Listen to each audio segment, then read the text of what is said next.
Reason ये है कि कुशवाहा के जितने भी लीडर हैं वो कभी कुशवाहा की बात करते ही नहीं हैं और ना ही उनकी अगुवा बनने की कोशिश किया है। कुशवाहा समुदाय के सामने अब कुछ प्रमुख सवाल हैं और वो सवाल ये है कि क्या वो एक एकीकृत नेतृत्व खड़ा कर पाएंगे?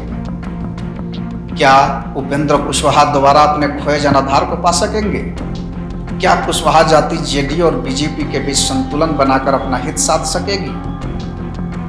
कुशवाहा जाति को अपने राजनीतिक और शैक्षिक विकास पर ध्यान देना होगा और बिहार की राजनीति में जाति हमेशा से एक निर्णायक भूमिका निभा रही है। यादव, कुर्मी, ब्राह्मण, मुसलमान, दलित, हर जाति का अपना एक वोट बैंक है, लेकिन ऐसी जाति है जो लंबे समय से सत्ता के समीकरणों को प्रभावित करती आ रही है, लेकिन कई बार खुद चर्चा से बाहर रह जाती है। नमस्कार, मैं हूं दीपक विशाल और आप देख रहे हैं द बिग न्यूज 9। हम बात कर रहे हैं कुशवाहा जाति की। बिहार चुनाव में कुशवाहा समुदाय की क्या भूमिका रही है, इसका राजनीतिक इतिहास क्या है और 2025 के संभावित चुनाव में यह जाति किस ओर झुक सकती है, तो इन तमाम बातों पर हम चर्चा करेंगे। सबसे पहले जानते हैं कि बिहार में कुशवाहा जाति को ओबीसी यानी अन्य पिछड़ा वर्ग में गिना जाता है।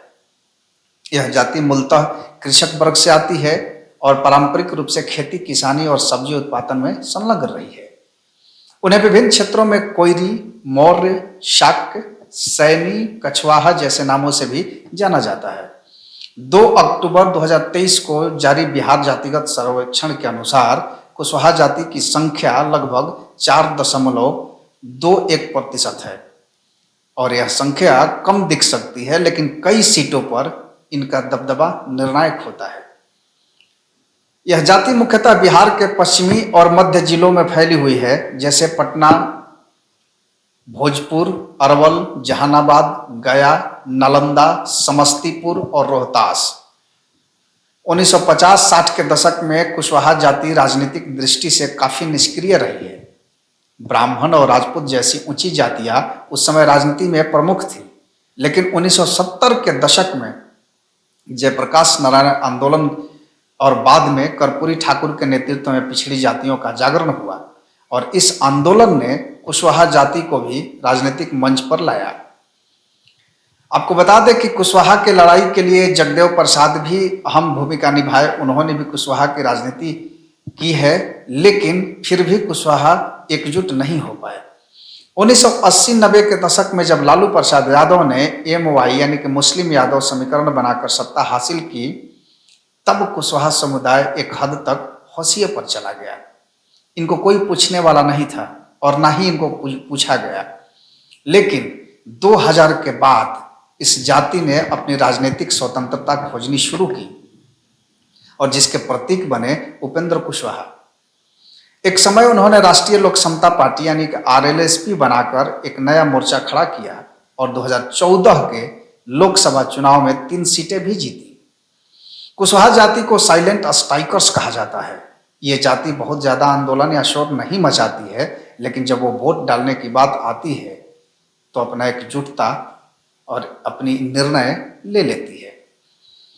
चूंकि जिस तरह से कुशवाहा जाति को बिहार की राजनीति में दरकिनार करते आया गया, अब वो जाति धीरे धीरे मेन स्ट्रीम में आ रही है और सभी राजनीतिक पार्टियों की पहली पसंद बन गई है। बिहार की लगभग 60 से ज्यादा सीटें ऐसी है जहां कुशवाहा वोट निर्णायक होता है, खासकर वो सीट जहां पे यादव और मुस्लिम वोट पहले से बटे हुए हों। नालंदा, जहानाबाद, अरवल, औरंगाबाद, वैशाली, भोजपुर, रोहतास, पटना, समस्तीपुर, इन जिलों में कुशवाहा मतदाता 15% से लेकर के 25% तक हैं। 2014 और 2019 के लोकसभा चुनाव में कुशवाहा जाति का एक बड़ा हिस्सा नरेंद्र मोदी की लहर में बह गया था। उपेंद्र कुशवाहा का NDA से गठबंधन उस समय अहम रहा।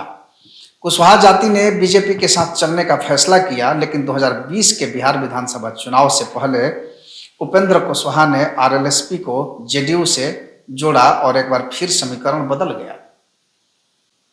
RJD ने कई बार कुशवाहा समुदाय को अपने साथ लाने की कोशिश की है, खासकर तब जब यादव जाति के जो वर्चस्व को संतुलित करना जरूरी हो।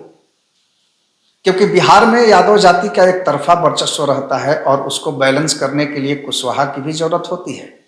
तेजस्वी यादव ने उपेंद्र कुशवाहा को न्योता देकर महागठबंधन में शामिल करने की कोशिश की, लेकिन कुशवाहा जाति एक स्वर में कभी महागठबंधन के साथ नहीं जा सकी।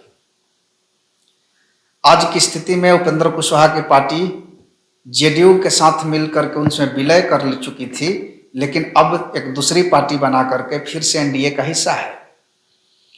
आपको बता दें कि उपेंद्र कुशवाहा नीतीश कुमार के करीबी माने जाते हैं, लेकिन नीतीश कुमार के बार बार पाला बदलने से कुशवाहा जाति भी उलझन में है और कई युवा कुशवाहा मतदाता आज बीजेपी की विचारधारा से आकर्षित हो रहे हैं, जबकि कुछ का झुकाव राजद के सामाजिक न्याय मॉडल की ओर है। वही अगर हम बात करें 2024 लोकसभा चुनाव में कुशवाहा जाति का वोट एनडीए की तरफ अधिक गया, लेकिन बड़ी बात यह है कि यह जाति आज भी अपनी ताकत का सही सौदा करने की स्थिति में नहीं दिखती है। और इसका रीजन यह है कि कुशवाहा के जितने भी लीडर हैं वो कभी कुशवाहा की बात करते ही नहीं है और ना ही उनकी अगुआ बनने की कोशिश किया है। कुशवाहा समुदाय के सामने अब कुछ प्रमुख सवाल हैं और वो सवाल ये है कि क्या वो एक एकीकृत नेतृत्व खड़ा कर पाएंगे? क्या उपेंद्र कुशवाहा दोबारा अपने खोए जनाधार को पा सकेंगे? क्या कुशवाहा जाति जेडीयू और बीजेपी के बीच संतुलन बनाकर अपना हित साध सकेगी? कुशवाहा जाति को अपने राजनीतिक और शैक्षिक विकास पर ध्यान देना होगा और शिक्षित युवा वर्ग को नेतृत्व में लाकर वो अपने समाज को एक नई दिशा दे सकते हैं। बिहार की राजनीति में कुशवाहा जाति कोई छोटी ताकत नहीं है।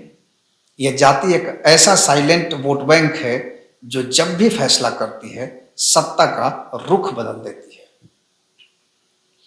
2025 का बिहार विधानसभा चुनाव सामने है और हर राजनीतिक दल इस वोट बैंक को साधने की तैयारी में लगा हुआ है। सबकी नजर पर कुशवाहा वोट बैंक है, क्योंकि जातीय जनगणना के बाद यह साफ हो गया है कि तीसरे नंबर की जो जाति है वो कुशवाहा है बिहार में। लेकिन सवाल यह है कि क्या कुशवाहा जाति इस बार अपनी राजनीतिक ताकत को समझते हुए एकजुट होगी या फिर वो सिर्फ किसी और के समीकरण का हिस्सा बनकर रह जाएगी?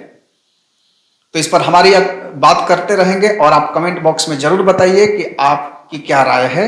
और अगली बार हम इस रिपोर्ट पर बात कर रहे हैं, लेकिन अगली बार हम जब रिपोर्ट लेकर के आएंगे वो बिहार विधानसभा चुनाव से जुड़ा होगा और अगली बार हम बात करेंगे ब्राह्मण और भूमिहार जातियों की। तब तक के लिए दीजिए इजाजत और आप देखते रहिए बिग न्यूज़ 9। नमस्कार।